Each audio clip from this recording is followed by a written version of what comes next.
Söyüş söyüş kalandı. Ellerim günah günah kopup ayrıldı senden. Özün kimi beni de yetim koydun ilahi. Tenhalığın ruhuma hopup ayrıldı senden.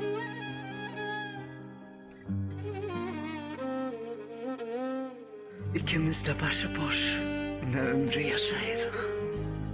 Sen orada Allah kimi, ben burada bende kimi.